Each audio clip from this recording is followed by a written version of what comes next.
All right.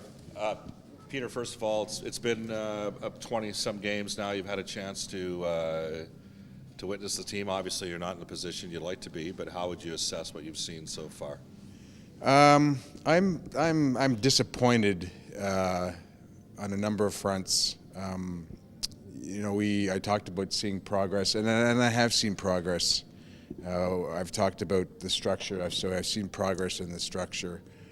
And when I say structure, I talk about breaking out. I talk about defending the neutral zone and special teams, and so I see that is in place. It's becoming a foundation. Obviously, I don't like our record. We've had a number of one-goal losses, and I know there's a certain attitude and way to play to win those games, and we don't have that. We have to learn it. We don't have it. So I haven't seen progression there. I've seen the fact that we can push these games into the third period and to overtime sometimes. So that's disappointing. And there's been some disappointing performances. So, as a general manager, you're right. That 20 quarter season segment is a time to make assessments. So I'm in a few words, I'm disappointed. Do you feel the need to make a move, do something, try and shake up this roster somehow to not let the season get away from you? No, like the last thing you want to do. It doesn't mean that we won't make a move, but the last thing you want to do is to just try to go out and force a move to shake things up. I'm not adverse to making moves, and certainly I've had a lot of conversations in the last 2 weeks. So, but. And it doesn't mean that we won't make a move, but like to think that, hey, I got to go out and make a move because I got to shake things up, I think that's the wrong way to approach it. I have to take a global perspective on this thing. But having said all that, I'm disappointed. I'm disappointed in where we are, and I would have been a little more angry if we didn't play that second half of that game last night, because the game in Carolina was really disappointing. And that involves performances from players that should be better, So as far as the general manager, what does the general manager do to not to lose the season? And that there are things to do. We made a move today to make room for Justin. I didn't want to make that move because I've seen progress in Griffin, but it would have been 9 defensemen. So we brought up Kahara. I'm not forcing a trade, but I'm not ruling out a trade. But there hasn't been any. That's the other thing people need to understand. When you first went to Boston, there were probably more windows to make deals, but now, given some of the challenges with the cap, not that it's that's part of it. Part of it is that I wouldn't be doing the proper thing for the organization by trading right now unless I had the right deal.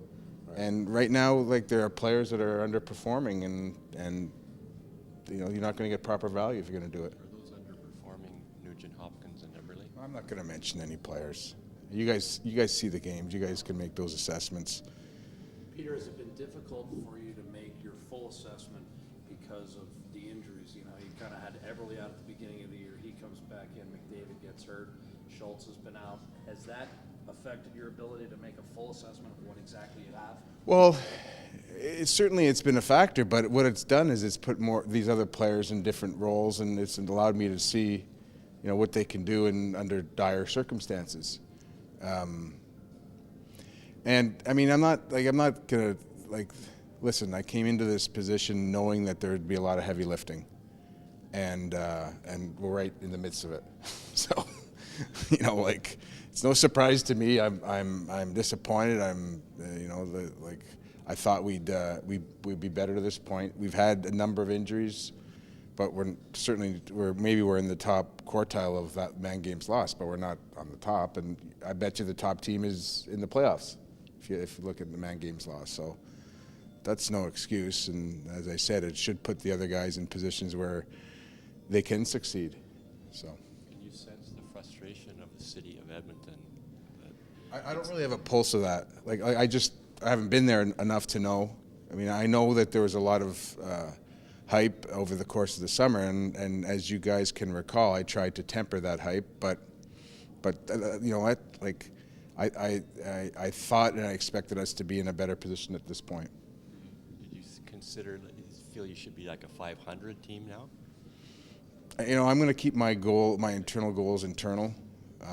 I thought we should be better than where we are now. Can you think this season is salvageable? Can you Yeah, I think I talk about. Hold on, guys. Is that Mark Spector? I don't know. What is that supposed to mean? I can't turn this phone off. I define salvageable by like continue to make progress. So yes, I do. We're obviously behind the 8 ball as far as where we are in the standings. This is the second time you've been a GM. You were a GM in Boston as well. Can you compare where you're at when you went into that position to where you're at? Do you think you've got more to work with here to start, despite the frustration with the start to this year than maybe you had when you were in Boston?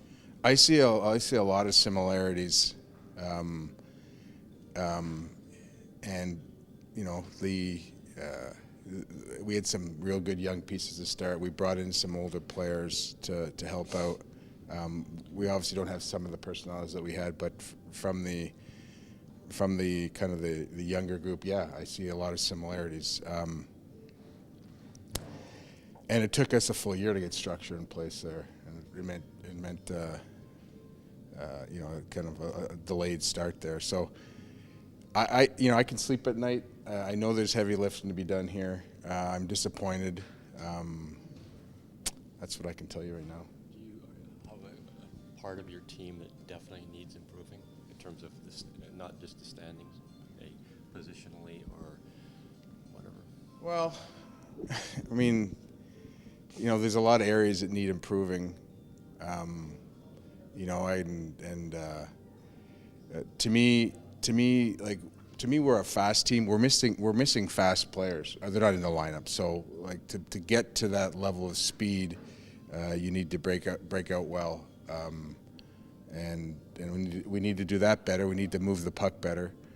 You know, obviously, goaltending isn't where it should be. Like I expected better. Like to have sub 900 performances. I don't know what they are now. One of them might be over 900. I thought Cam played. I thought he played well last night, but I thought there was a couple that you need timely saves, and I'm used to seeing him make those saves from last year. I know there's different dynamics to being in his spot now versus before, but you know, so they've been on, both of them. They've been on and off. So, you know, the mistakes at the end of periods and at the end of games. You know, when we've battled back the starts. I mean, those are mental things that I think, in my experience, teams evolve and grow through that, and they learn how to win. And we've been making some progress into getting games. You know, we talked about getting games into overtime and winning, and we've been doing that stuff, but still, it's not good enough. You've got 9 defensemen, you said, but do you need another mid-20s defenseman? You've got lots of 20-year-old, 21-year-olds, and some guys are 30. You need another mid-20s defenseman. If we can improve, Prime as, let's say, Taylor is and Jordan is and Nuge is. if we can add a top 2 or 3 defensemen, I'd like to do it. Sure. Age, whatever the age is. You knew, I mean, maybe Darnell and Leon have arrived here a little bit earlier than was scheduled, and I think they performed pretty well. But has there been anybody that maybe you didn't know a lot about? Because those guys were top picks. You probably had a feel for those guys. But anybody in the organization that you'd heard about that's maybe surprised you a bit and maybe exceeded your expectations to date?